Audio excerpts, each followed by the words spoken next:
All right, today on the Soundiron podcast, we are going to talk about stuff we like. We're going to talk about Imposter Syndrome. We're going to talk about Charlie Clouser and the new Saw movie. We're going to talk about theater organs. We're going to talk about people selling gear and swapping it for software. We're going to talk about new hardware. We're all over the place today. Craig, are you ready?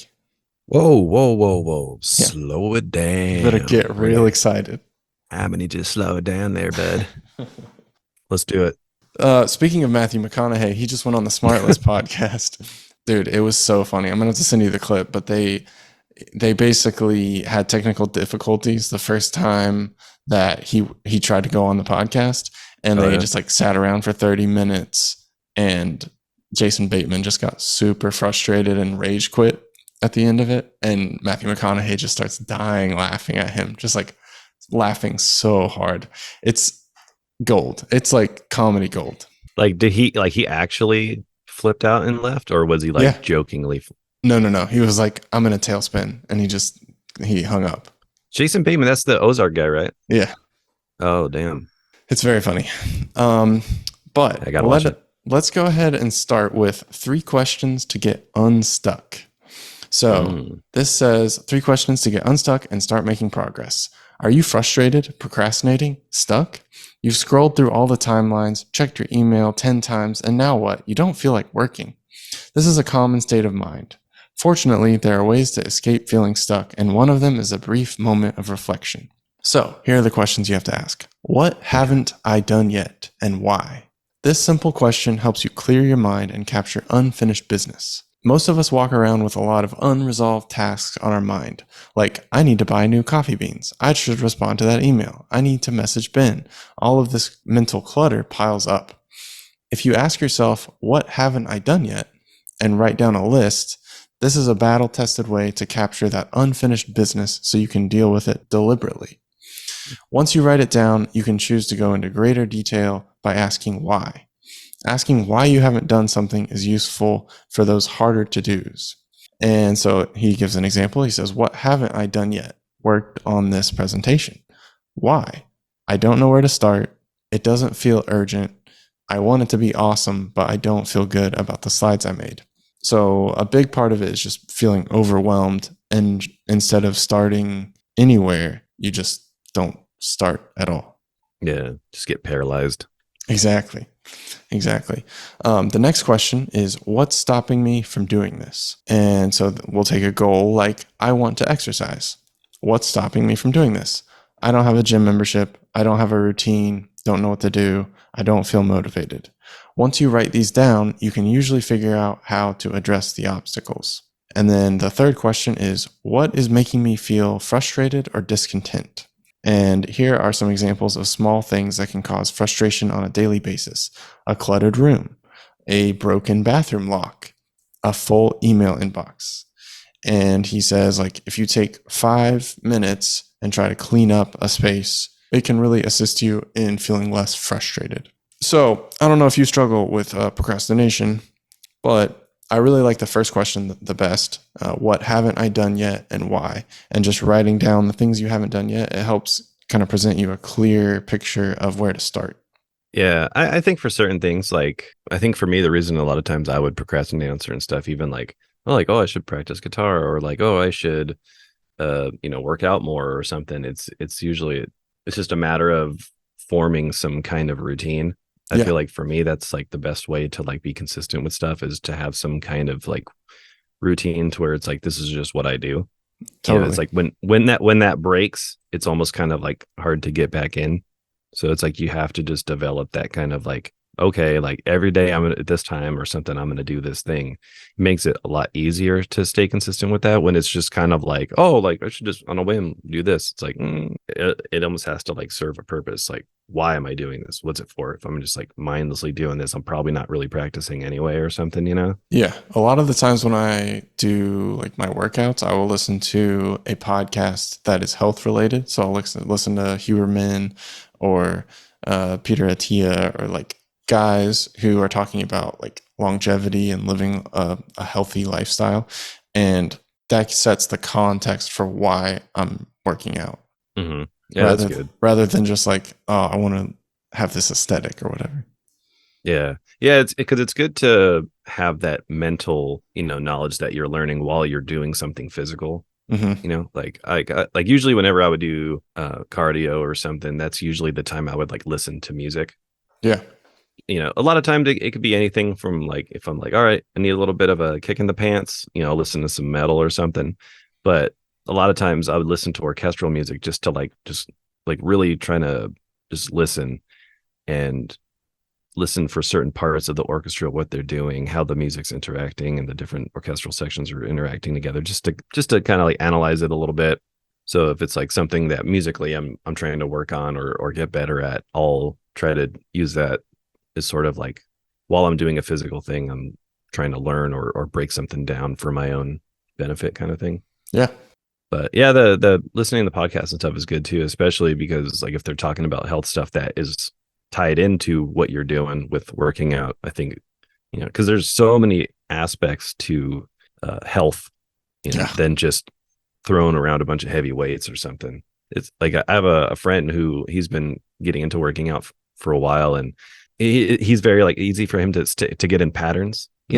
And I Hmm. was kind of telling him like, dude, you got to switch stuff up because your body is way smarter than you, and you Yeah. have to like trick it, you know like if you just do the same thing and you're not really trying to like either up your weight or do things to switch it up, like instead of just always doing, oh, I always got to do this chest exercise. Yeah. You But get it's like, stuck in a rut.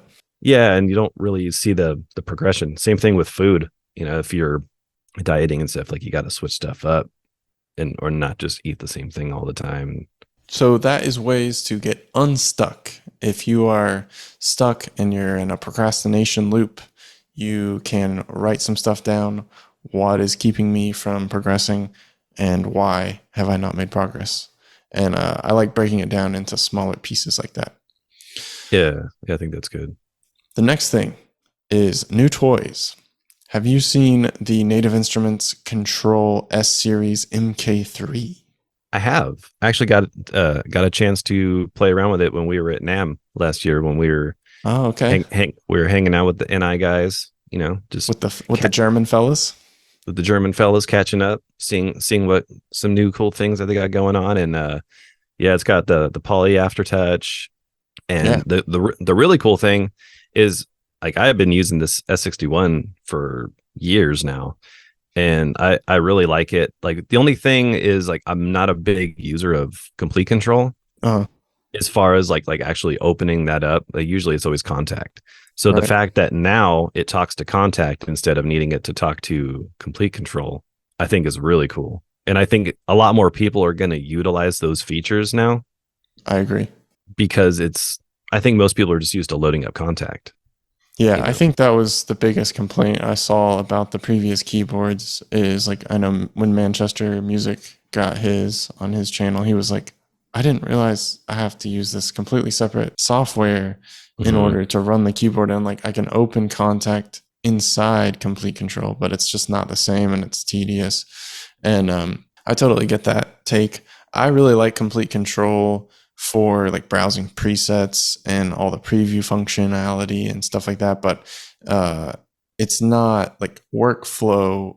It doesn't fit the workflow very easily. You kind of have to force it in there. Yeah, one thing I do like with the new one now is that is it CC11, the slider. Now Expression. that yeah, the expression one, like now that's above the mod wheel and pitch bend, Okay. which is Yeah, I nice see that. because dude, I bumped that thing so many times.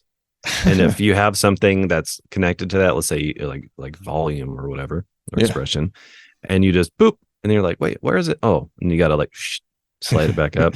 My sound is wrong. Honestly, I wish there was a way that you can actually have that as like a because like the like where the pitch bend is. Yeah. It'd be cool if they actually had it where it was like three sliders or maybe like one pitch bend and then two vertical sliders Oh, for okay. doing because you know how when people doing like modulation and expression, like it'd be cool to actually have that like side by side because I do still feel it's a little weird using that horizontal digital slider versus the mod wheel actual wheel. Yeah. So you would prefer like some faders? Yeah, like I think honestly, I think that would be cool. I might have even brought that up to him, but they're like, oh, one step at a time, buddy. You're like, oh, they're like Mr. Yeah, because Peters. Whoa, whoa. Yeah, or making their own fader box or something that Yeah. works with the complete control. Yeah. But yeah, because that's the only thing. Like I like the fader stuff, but then like buying another separate fader thing and like placing it on my desk, it's like I don't want to have too much stuff. But who knows? Might bite the bullet on one someday. But yeah, I really liked it. I like the changes that they're doing. It's got the bigger screen, and just the main thing of it being able to talk to contact, I think is a huge thing. And I think more people are going to take advantage of that. Making those fat beats. Fat old beats. So last week you sent me the Nathan Barr Fox Wurlitzer organ. And this dude, Nathan Barr, I'm a big fan of his music. Maybe because we share a name. I don't know. We have very similar names. You're both Nathan B's. Exactly. But he built a whole scoring stage just for this theater organ. It's insane. It's amazing. So he bought this one of the last Wurlitzer theater organs from Fox, like 20th Century Fox, the Fox. You might have heard of him. You might have heard of them, and it had to just all go into boxes in storage. Yeah, and then he finally got to like build out this studio, and it's called Bandrika Studios. It's in Tarzana, California. I'm sure you could go just check it out. It's 8,500 square feet, and it's constructed around this 1928 Wurlitzer theater organ, and that lived on the Newman scoring stage from 1928 to 1998. So it is a very famous organ. Can be heard in dozens of classic film scores, including The Sound of Music, The Day the Earth Stood Still, The Witches of Eastwick, Journey to the Center of the Earth, and more. It has 1,366 pipes. It's got real percussion instruments. If you haven't seen this in action, you should definitely go to YouTube and search Barr Fox theater organ. And there are several videos of him showing it off as he should. But he had a 4-year restoration, and they like replaced broken parts and made it into a fully working organ. And now people like Danny Elfman come and rent it out. Yeah. I mean, like that's dedication to an instrument. Yeah. Like, I'm going to build a whole studio around this thing. And it's like when you walk in or when you see the videos, I would love to check it out someday. But like, this thing is just like right in the middle, and he records in there too. He records orchestral players. He has a control room right next to it. Like it's a awesome studio, just full of cool instruments, and he's a big lover of instruments. Like I remember seeing in an interview, he's like, before I start a project, I always like to buy something new, which Right. is smart. It's a nice way to avoid procrastination. You want to buy something, at least it's for a gig kind of thing. Yeah, and you kind of like match the gig with the new instrument or with the new toy. So like forever, that one specific percussion instrument is part of a Saw movie or whatever. Yeah, it's like the big sonic voice of it. Mm-hmm. Yeah, I was listening to one of his scores. It's like the house. What is it? The house with clocks in the walls or something like that. Yeah, I just had it pulled up. Yeah, and it uses that organ a lot. And yeah, the Danny Elfman, I think he used it in the Grinch soundtrack. Yeah. And it's just like, if you're gonna go for that sound, why not have the thing that people have heard for countless other soundtracks and stuff? And because it's the real deal. So I mean, you can probably get by with samples, but I mean, just having having an instrument like that with such a legacy, especially in film scores, it's a no-brainer. Yeah. I just want to go in there and just tinker on it, just play it around. I mean, I don't have 8,500 square feet to put a pipe organ, but yeah, just slam all the stops and just just hear the room rumble like that. Oh yeah, that'd probably be so fun. So it's a 1,500 square foot recording stage. It can accommodate 50 to 60 musicians inside. The restoration process took 4 years and likely cost in the hundreds of thousands of dollars. If you can pull that off, I say go for it. But I'm just like, man, that must have been tough, just having all that in storage for a while before being able to build it. Like, man, like I want to build this thing already and put it together. Like it's like having like this huge cool instrument. Yeah, and the way that it works is it has like all of these real percussion instruments. So when you like play a key, it will trigger a marimba like strike or Hmm. chimes or whatever. Like it's almost like a robot arm Yeah. playing these things. Yeah. I was wondering, I wonder if that is designed to read MIDI or anything. I Like can't if there would be imagine a it way. is, but Yeah. yeah, maybe like you could reverse engineer something. Yeah. It's like, when you see those pianos that input MIDI, but it's a real piano. Yeah, I yeah, was like, yeah. man, Player that'd be pianos. that'd be pretty cool. Just like program some kind of like MIDI and then be able to run it through and like have it perform or something. I mean, unless you just get someone who knows how to use it, but yeah, that's more than my pay grade. I wouldn't be able to pull that off. Oh, this also says the instrument was played for Jerry Goldsmith's Star Trek and John Williams' Home Alone scores. I did not know that. All right, that's all about Nathan Barr. Yeah, I was watching a video where he was using the Wurlitzer with a violinist for the intro for the Carnival Row, Oh yeah, where he was like performing and then the violinist was playing on top. It was pretty cool. that's sick. We're going to talk about getting rid of toys now. So Tycho is a producer, DJ, music maker, and he has a $160,000 studio collection that he is selling. So Hmm. we've talked about something similar with Junkie XL on this podcast, but Tycho has a dangerous lust for vintage and extravagant music equipment. But the esteemed electronica producer is being bold. He's listing over 100 pieces of his studio on reverb.com. Is he retiring from music making? Of course not. He just wants to give these coveted artifacts a better home. He said, I started to get this weird sense of guilt. Like, I'm sitting here on this amazing thing that someone else could use and do something awesome with, and instead it's sitting in a closet collecting dust. So we're talking about Korg Trident, Sequential Prophet 5, Moog Voyager, tons of preamps, big and little things, all electronic goodies. Hmm. And he says, there's just so many options, and I'm definitely a plugin junkie. My gear lust has switched from hardware to software. I've used a lot of software in the past. It's not like I just started using software instruments, but I use way more software than hardware at this point. And he talks about the Big Sky plugin versus the pedal. And he's like, Hmm. the plugin is so much more versatile because you can apply it afterward. It's not printed, it's not locked in, you can tweak and change things at a later date. Yeah. Plus, you can run X amount of instances on whatever Right. you want versus having one. Because I've experimented with doing stuff like that, like using my Horizon Devices Yeah. pedal, Yeah. like the Flex Echo, like running that. Because like, oh, that's cool. It's like using actual pedals on stuff, but then you gotta, that you can't just recall anything when You're when you're stuck. dealing with. Yeah. So it's like unless you have some kind of software that actually can allow you to recall on Hmm. hardware or something like that. Yeah, just like the versatility of having the plug-in version of it, and it sounds really good. Like we've done some videos on our channel using some of our instruments with it. Yeah, it sounds great.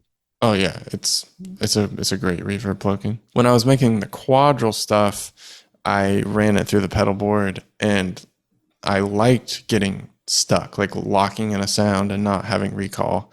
And like when I was making all the quadrille sounds, I didn't save any sessions. Hmm. Like I just, whatever came out as like the final audio form, that's the only artifact or like remnant of that work. Like there's no Reaper sessions, I didn't take a picture of like pedal settings or anything. I can't ever Hmm. reproduce those sounds. Yeah, I probably would. I would probably be trying to take pictures of, especially if you're like, man, this is really cool. Like if I ever want to try to recreate that, but I guess there's something about just not and just being in the moment, like Right. whatever sounds cool and going with it, and then Keeping the magic running. The next thing I want to talk about is Bad Snacks, and she is a violinist and producer and YouTuber, and I like her channel a lot. She works in Ableton, plays a lot of synths. She tours with Anomaly, which is like one of my favorite artists. He's like an instrumental keyboardist, just hmm. crazy good. performer, and he's like a wizard in Ableton. Oh yeah. Bad Snacks came out with a video called How I Fight Imposter Syndrome. And she talks about how she was teaching at Berkeley earlier this year and doing a lot of things that she would have never dreamed about in a music career. And she talks about how the job is kind of subjective and kind of made up, like it's a fictional entity, being a musician. And so like you really can't spend a lot of time caring what other people think because it's so subjective. Like everyone has their own opinion on what sounds good, what sounds bad, what's a good genre, what's a good way to do things. And similar to food, like everyone has an opinion on what the best mac and cheese is, you know? Oh yeah. There's no like one perfect correct answer. But one of the things that she talked about in her coping strategy section is instead of like being hard on yourself and like having super negative self-talk, you should treat yourself like you would treat a friend. So if someone, like if one of your friends came up to you and they were like, hey, yeah, I've got this audition that I'm really nervous about and I'm just not sure I'm ready and I'm just feeling uncomfortable, like I'm not in a good place, you wouldn't be like, yeah, you suck and you should feel uncomfortable because you're just bad and you're not actually made for this industry. Like you should just quit while you're here before you like make a fool of yourself. You wouldn't talk to your friend like that. You do talk to yourself like that sometimes.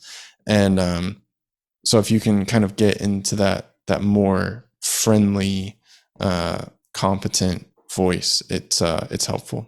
Yeah. That's good advice. Yeah, I think it's easier for people to talk crap on themselves. Right.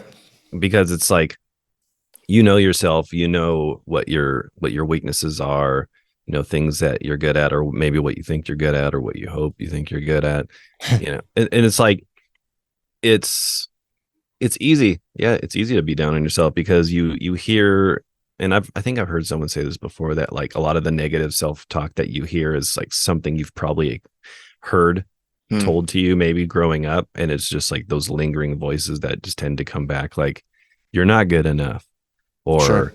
these people are better than you, so why even try? Yeah. You know, like I've experienced that, and it's tough. I still continue that, you know, especially being, you know, in this job, or just, you know, as someone who's put myself out there either playing live or making videos. It's very easy to have that, should I do this? Like what if everyone thinks I suck? Yeah. And like you said, it's subjective. Like what you do is, you know, like that's you. Like if you're trying to be someone else, more than likely you're going to struggle or feel like you're not good enough, because it's like, well, you know, you can look at people for inspiration, but then try to, it's just like making music. Like if you're like, I'll never write music as good as this person or whatever, it's like you're not going to write music that's probably as good as them. Like maybe you'll get close, but maybe you'll find some new thing that you can add to your voice. Right. And that's the way you kind of need to see it. Like you need to be inspired to make yourself the best version of what you want to be. Because if you try to live in that sort of like, you know, this person has X amount of followers and I don't have this, like I must suck. Like there must be something like, you can't just carbon copy someone's path. It's just not the way it works. Well, I remember like my guitar teacher in middle school, he, I think I said something cocky to him, like, well, I'm the best guitar player I know that of my age. And he looked at me and he was like, there will always be someone way better than you at guitar. Like there will always, you'll never be the best in the world. And he wasn't like trying to diss me, but he was saying like, now what? So now that you know that you're not the best, you're not even in the top 100, are you still going to play guitar? Because it's not about being the best, quote unquote, guitarist. Like it's about enjoying yourself and making music. Yeah, I think what makes someone like not necessarily the best, but like what like the best of themselves is like when you have an idea in your head and you can pull it off, then it's like that's for you. Like when you don't have any kind of physical limitations when it comes to unleashing your own creativity. Yeah. like that was my goal when I was growing up. I mean, because like I always looked at like the people who were, you know, crazy shredders or just like really good, you know, technique wise. But then I would also, you know, anything I heard that I thought sounded cool, like I would try to learn it, like whether it's like flamenco or classical Yeah. guitar or any kind of like the old shrapnel guitarists like Jason Becker and like the shredder guys, because I was just like, man, that looks and sounds so cool. Like I wish I could be able to pull that off. I mean, because my first goal was just I just wanted to learn how to play Master Puppets by Metallica. Like I was like, Of course. if I can do that, I'm good. Right. But then you do it and it's like, oh, well, what if I can do this? Or you know, it's like it gives you that motivation to keep pushing and trying new stuff. But Uh-huh. like to me, I think that's when you're like at the best for yourself is when you don't have any limitations. Yeah. You know, Nothing's in because your way.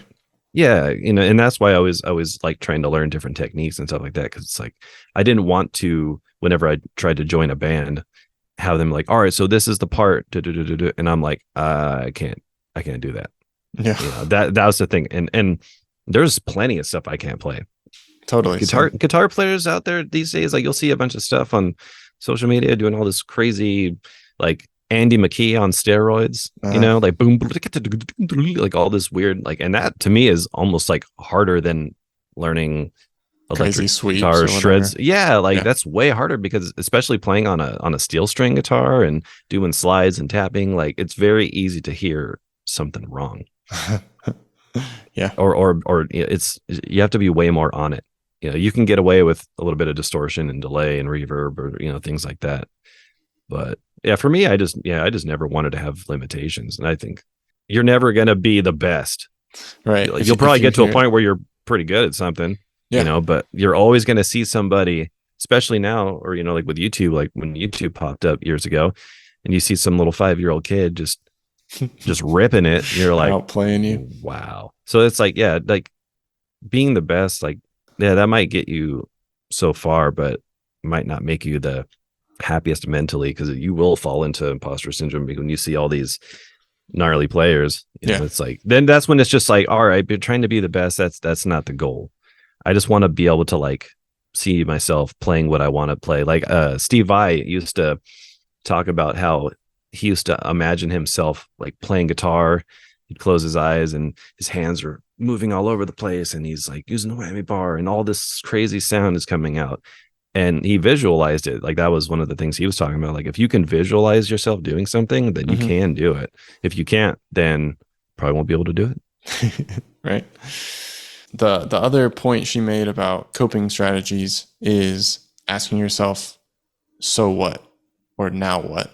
And so that the example there is you bomb an audition or you go out on stage and you perform horribly and it's just a disaster. Like you bomb like a comedian doing their first set. Mm-hmm. Now what? It's not the end of the world. Nothing actually horribly memorable happened.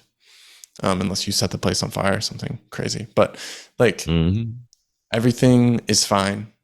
And like if you zoom out instead of like zooming in on the granular failure of the event, like if Mm-hmm. you zoom out, it's literally nothing. You know, like if you're in outer space looking at the Earth, it's Mm-hmm. not important. Yeah. It's fine to, you know, like when you hear a lot of people say like I failed more times than, you Uh-huh. know, that sort of thing. And it's usually true. It's just a lot of people don't want to do it in public. Right You in know, front of other people. there's times you know, playing live, like I go to like I think the last show we played, I was like walking backwards, I kind of like stepped on my cable, like ooh, like almost like kind of lost my balance, and I was thinking like, oh, you idiot, like, You but almost it's ate like, it. yeah, but it's like, you know, I was just thinking like, man, I need to get a wireless. Right, right. But yeah, it's like, you know, am I gonna like for the rest of the show focus on how I almost like kind of lost my balance or something? Like whatever. Like just you got to have fun with it and just be in the moment. Like it's easy to let all those things get to you. I think I usually tend to worry more before, Sure. but then once the day comes and you're gonna be, let's say, performing and you don't really perform a lot or something, I almost don't get very stressed out because it's like I don't have a choice. There's no Yeah. backing out, buddy. You know what I mean? Yeah. It's easy, everything leading up to be like, oh God, it's just gonna, you know, but you just got to get out of your own way. Don't overthink it. Just go do the thing, and then you can think later. Yeah. And if, you know, and if you bomb, You forget that riff or go into a section wrong or something, just remember it for next time. That's what I always try to do. Like any little things that I would ever encounter that are like, oh, that was stupid or I messed that up. Yeah. Just like next time, it's like I practice double for that or Right. triple just to make sure. I Like, won't mess yeah, up there again. Yeah. yeah. So it's like you have to fail to know to not do it again. Hmm. It's just that's the thing. Just don't burn yourself on the stove multiple times. Just realize it's not a smart idea. Don't touch it while it's hot. The show must go on. Yep.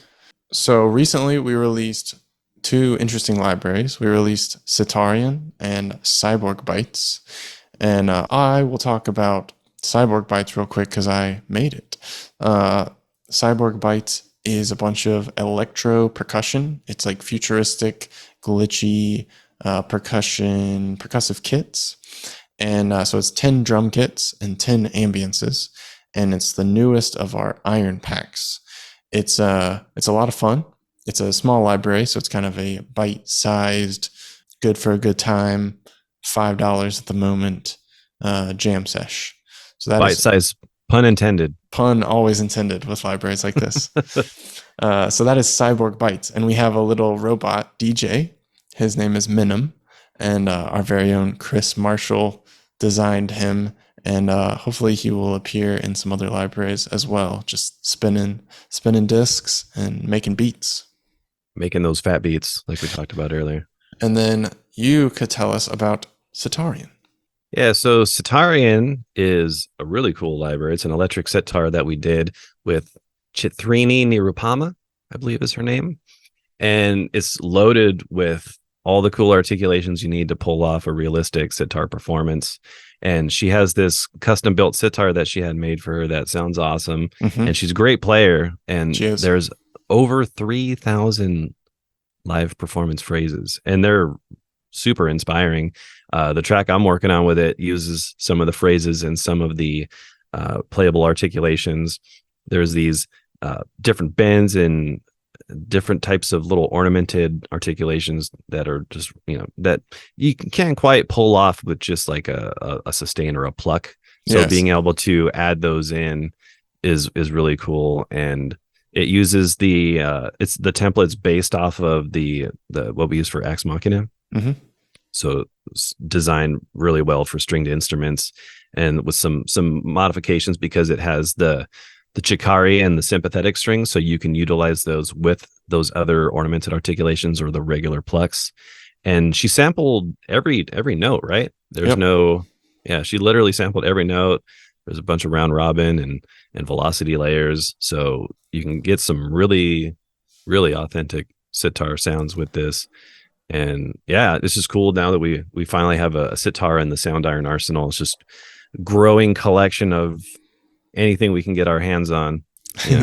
Yeah, and it's like 21 gigs of sitar, so it's a very powerful, large library. But with the sympathetic strings and the Chikari, you can play like a low note, and that will do a root or a root and fifth, and it'll do a strum on the sitar, like a low end strum, and then you can drone with that while you play your melody. Let's like plucks. So that's one way to use it. The other one that I actually ended up using more is the phrases in KI, and that contains all 3,000 of the phrases she played. I used B flat 80 BPM light in my composing video, and I just went through and found all of the phrases that I liked that I thought were interesting. Then I kind of just moved them around and placed them in order that I thought worked. And it sounds like a real sitar player. Yeah. Like, because you took the MIDI and bounced it to audio, right? Yep. Like, what was the reason for that? Is there like a certain reason that you'll tend to use phrases in that way, or? So when I bounce it to audio, I can crossfade different phrases together, or I can cut them off earlier. It's just a little bit easier to work with than the MIDI. But it depends. It depends how I'm using it. Like, I'll always keep the MIDI around in case I need to revisit it. Mm-hmm. Yeah. As I've done that too with some of our tabless phrases, where sometimes you might want to, like crossfade them a little bit more, have a little bit more control over that. So it's definitely cool to do. Plus, like, you could just manipulate them a lot more. So that is it for Sitarion. It's on sale right now for $79. The other thing I wanted to ask you is, have you heard of ADHD music? I have not, but it sounds like it would be like dubstep. It's It funny. is. I actually thought that there's this electronic artist named Feed Me. Okay, I haven't heard of Friend that. friend of mine showed me it a long time ago because he's into mastering and he has these crazy mastering speakers from like I don't know, they're like boutique mastering speakers from like Germany or something. Okay. And he was all into this guy because the music was very like it sounds like the sounds are like right in front of you or swirling around and Oh, stuff. cool. And I think I even said I was like, this sounds like music that someone with ADHD would make because it's just like Oh, like it's like there's so always chaotic. changing. Yeah, it's like I wouldn't say it's like Skrillex. Skrillex is I mean not that I'm a huge like or know a lot about his types of music, but it's like that kind of like dubstep electronic style, but very just like all over the place. Right. And it almost sounds like that's the music that someone who has ADHD like would be hearing in their head or something. It's just like pretty wild. So this is the opposite. This is for focusing your ADHD and applying extreme focus. So the music, if you go on YouTube, it's like 10 hours of ADHD music for focus. And it's the same beat for 10 hours.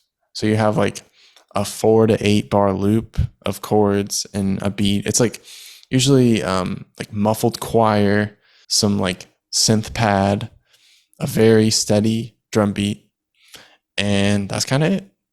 Some bass maybe, but it's very simple. It's very repetitive, and it just puts you in a zone if you're struggling with ADHD and you want to just focus while you're on the computer. Mm-hmm. So if you wanna get into the new trend, ADHD music is a good place to make some music, I think.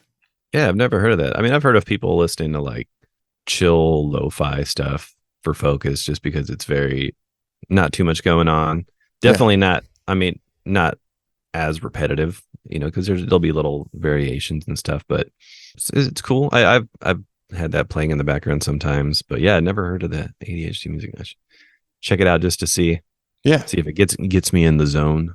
It's Auto zone. it's similar to chill hop for me. Like chill hop is a little bit more distracting, I guess, because it changes songs. Like there are different tunes and stuff that happen throughout the album. This is just like four on the floor, kind of like kink. Like you know what's gonna happen next. Very repetitive. So if you don't have ADHD, would it just piss you off? I'm sure after 10 hours I would be pissed. Yes. Yeah. If you're like a fan of progressive music, you'd just be like, I can't do this. Yeah. It's like Exactly. like 4 hours later, Start freaking out. I can't do it. Speaking of freaking out at intense music, you had a cool experience recently getting to go to Charlie Clouser's studio. Mm-hmm.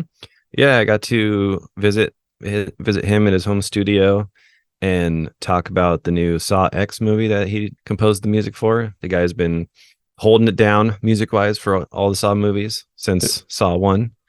And it was cool just to get to see his studio. Super cool studio. He has a lot of awesome gear. He's got these crazy custom instruments that he's acquired over the years. He was showing us his new apprehension engine that he got.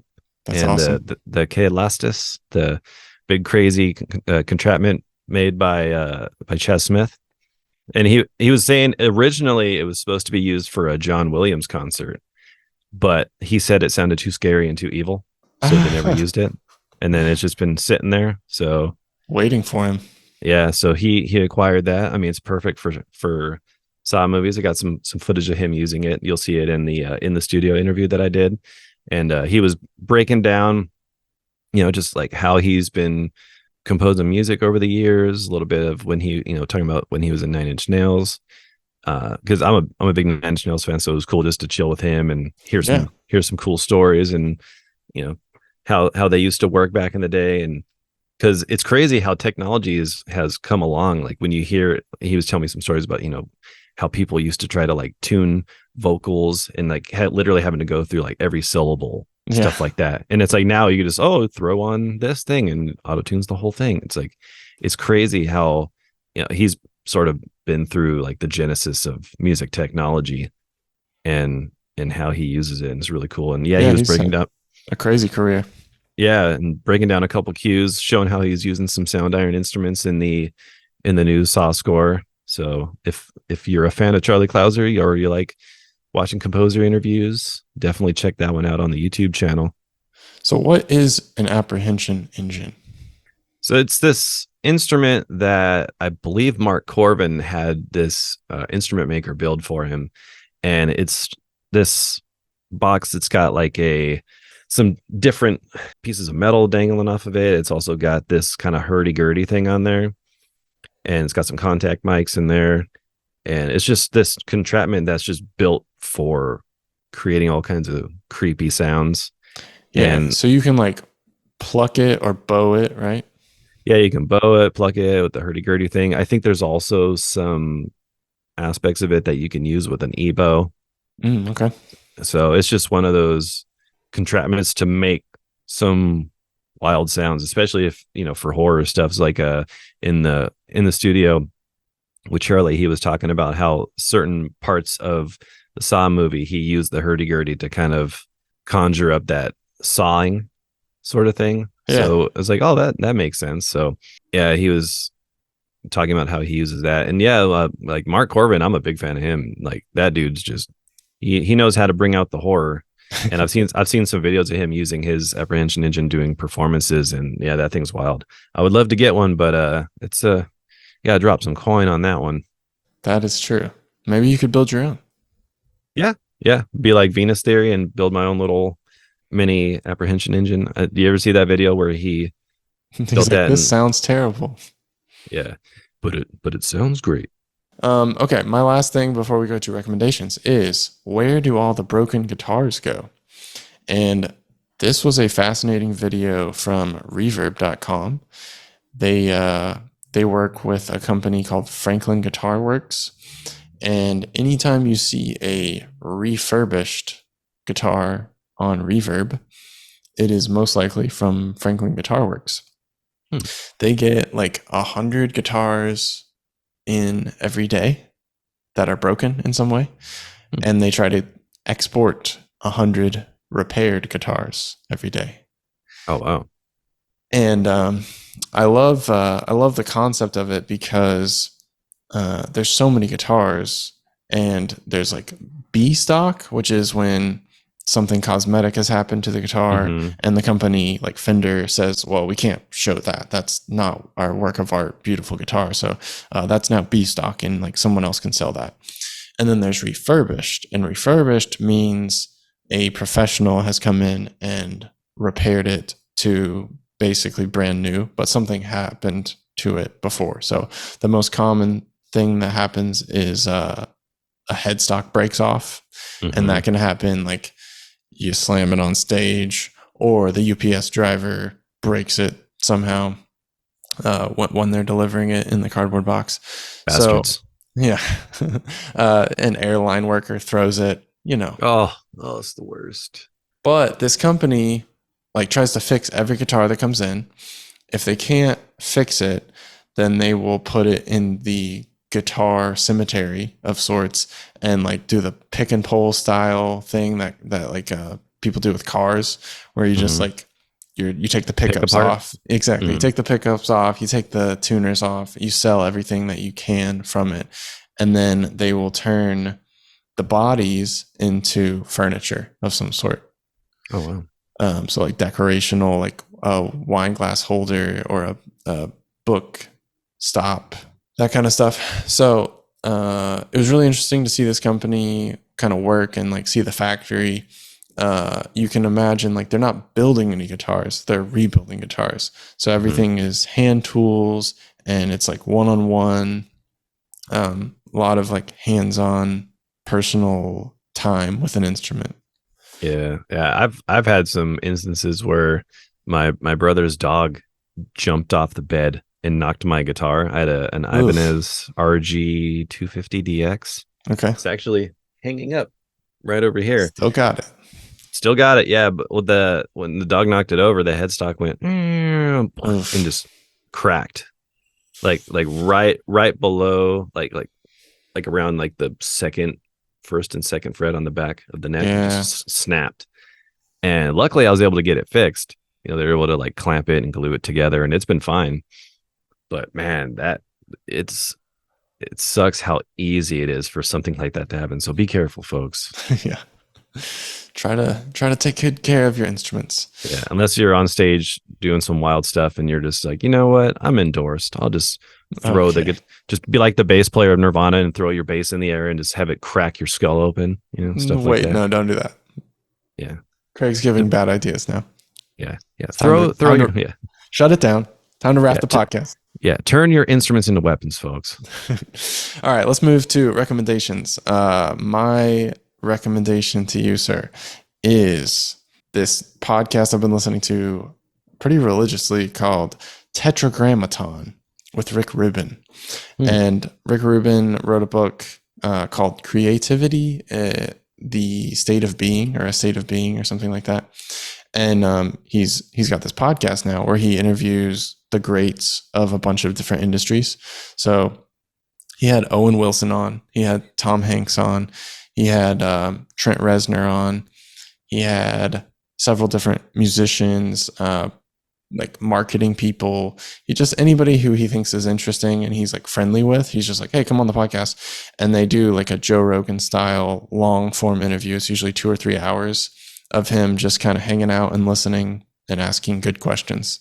So it's like, if you want just like a very solid conversational style podcast, it is really, really nice. All about creativity. Nice. Yeah. For me, a couple things, actually. I recently acquired this thing the other day for cleaning out my PC, because I was watching videos on, how to keep your computer healthy and cleaning it out and not letting it just get wildly dirty. I forget the name of this one. You're a computer surgeon now, huh? This says 3-in-1 air duster, blower and vacuum. Got it on Amazon for like, I don't know, $20 or something. But it works. This thing is awesome. It's a mini vacuum and also an air duster, and it's got different little attachments. And I had to go PC surgeon a little bit. When I was doing that, I was cleaning everything out, testing it out, just, because after a while you gotta do that. Yeah. So yeah, this little air duster, I should find the link and then we can put it in there if anyone's curious. But yeah, something like this is honestly like really good to have. Yeah, you can use it on synths and guitars and all kinds of stuff. Yeah, keyboards get dirty, you just turn this thing on. And it's satisfying, right? Yeah, especially when your computer starts to cough. Need it. Yeah, it starts to come on, man. My other recommendation is a band called Lawrence. It's a brother and sister as the front people, and then they have an 8-piece band. So it's like 3 brass instruments, drummer, all that stuff. And they make like funky fusion music, and they're opening for the Jonas Brothers right now. So they are a lot of fun to watch. Very, very skilled players. Interesting. They're probably like 12 years old. No, some musical prodigies, or she's real young. He's probably 32 and she's 25 or something. Oh, okay. Well, that's cool. Lawrence, kicking it with the Jonas Brothers. Yeah. Recently came up on some Synergy amps. Synergize your sound. I don't know what their slogan is. It's probably something like that. But yeah, I recently came across that. I'm going to be doing some exploring with those, because the other guitar player in Deeds of Flesh, when we played the Milwaukee Metal Fest, he got one of those because he was like me. He had like a Kemper and stuff like that. He had like a Kemper floorboard, but for him it felt a little cumbersome carrying all that stuff. And they have these modules that you can swap in and out. They have a rack, which I have. It allows you to plug in 2 different amps, so you can have like a 6505 and like a Bogner Uberschall or like a Friedman. Like you can mix and match, instead of having 2 giant heads that are heavy. Like if anyone who's played a lot of shows, or I used to tour with like 412 and a head and rack stuff, and like over time, like it gets so tiring. If you don't want to throw your back out. Yeah. And because I mean, with digital stuff, it's a lot easier to travel with this type of gear. But this thing, like if you just want to have the one preamp, like that's what he had. And the housing looks kind of like a big audio interface. Mm-hmm. And I think it's the Syn 1. That's what it's called. And that allows you to plug one in. And you literally don't even need a power amp. You could just run it through the power amp of a head, just using the effects return. Yeah. So yeah, he has his pedal board and that thing sounded awesome. And I was just like, I got to get in contact with these people. So I'm excited to explore this, and I'll probably be making some videos showing it. And it's really cool. And it sounds awesome. So I'm really excited to explore with that. Cause especially for, when you're doing shows or, like more what we do is usually we'll be playing festivals and things like that. Being able to travel with something that sounds like that. And it's got tubes in it too. Okay. It's not just digital. So, and Synergy works with these amp companies. So it's not like this sounds pretty close replicate. Like they're literally working with like PV and Angle, so it's going to sound legit. So, just the traveling ability and the sound and all that. If you're looking for that tone quest, you're on that tone quest and you want to look for some sweet amps, I would check them out. If you're looking for some synergy. Yeah, you want to synergize your life. Got all the synergy you need right here. There's only one way to do it. You just got to synergize. You can't go forward without going backwards. Nailed it. All right. On that note, we're going to close it out. If you are still listening, thank you so much. Please subscribe here for more podcasts like this. Check out Craig's video with Charlie Clouser, them just kicking back, drinking a couple beers together, hanging out. No, we actually didn't drink any beers, but maybe next time. Non-alcoholic water. That sounds nasty. All right. Craig, catch you soon, my friend. Catch you on the flip. Flip the script. Peace. It's all about that awkward ending. I'm all about it. No one makes it to the end. It's fine.